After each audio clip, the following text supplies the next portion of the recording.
গত বছরের ৫ই আগস্ট বাংলাদেশের রাজনৈতিক ইতিহাসে এক টার্নিং পয়েন্ট হিসেবে চিহ্নিত হয়ে আছে। দুপুরের আগেই খবর ছড়িয়ে পড়ে প্রধানমন্ত্রী শেখ হাসিনা পদত্যাগ করেছেন এবং ভারতে পালিয়ে গেছেন।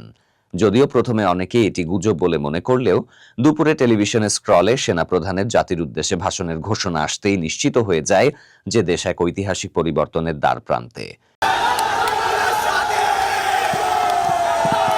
খবর ছড়িয়ে পড়তেই চট্টগ্রামের অলিগলি থেকে রাস্তায় নেমে আসেন সাধারণ মানুষ। স্লোগানে মুখরিত হয়ে ওঠে নগরের প্রতিটি মোড়।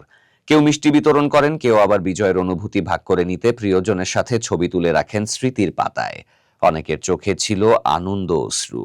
নিপীড়নের বিরুদ্ধে লড়াই করে ক্লান্ত মানুষদের কাছে দিনটি ছিল ঈদের চেয়েও আনন্দের। তবে শান্তিপূর্ণ উদযাপন বেশিক্ষণ স্থায়ী হয়নি।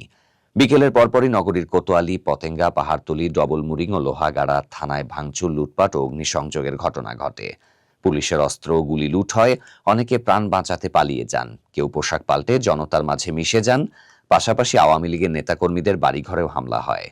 চোখে দেখা অভিজ্ঞতা স্মরণ করে এক ব্যাংক কর্মকর্তা মোহাম্মদ সাইফুদ্দিন বলেন, সেদিন মনে হয়েছিল শ্বাস নিতে পারছি, স্বৈরতন্ত্রের অবসান হয়েছে। তবে পরে আন্দোলনের পক্ষগুলোতে বিভেদ দেখে হতাশ হয়েছি, তবুও আশা হারায়নি।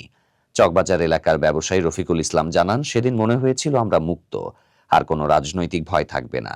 ছাত্র শিবির চট্টগ্রাম মহানগর উত্তরের সভাপতি তানজির হোসেন জুয়েল বলেন, সেদিন আমরা শহীদ হওয়ার মানসিকতা নিয়ে রাজপথে নেমেছিলাম। যখন শুনি শেখ হাসিনা পালিয়েছে, সবাই কাঁদছিল। চবি ছাত্রদলের সাধারণ সম্পাদক আব্দুল্লাহ আল নোমান বলেন, আন্দোলনের অংশ হিসেবে সকাল থেকেই রাজপথে ছিলাম। দুপুরে খবর আসে হাসিনা চলে গেছেন। আনন্দে কান্নায় ভেঙে পড়েন অনেকে। জেলা প্রশাসনের উদ্যোগে রয়েছে শহীদদের কবরে পুষ্পস্তবক অর্পণ, আহত ও শহীদ পরিবারের সদস্যদের সংবর্ধনা, চলচ্চিত্র প্রদর্শনী ও আলোচনা সভা। রাজনৈতিক দলগুলো নিজেদের মতো করে র্যালি ও সমাবেশের আয়োজন করেছে। এই দিনটি আজও মানুষের মনে বয়ে আনে মুক্তির উচ্ছ্বাস এবং ভবিষ্যতের জন্য এক নতুন আশার আলো।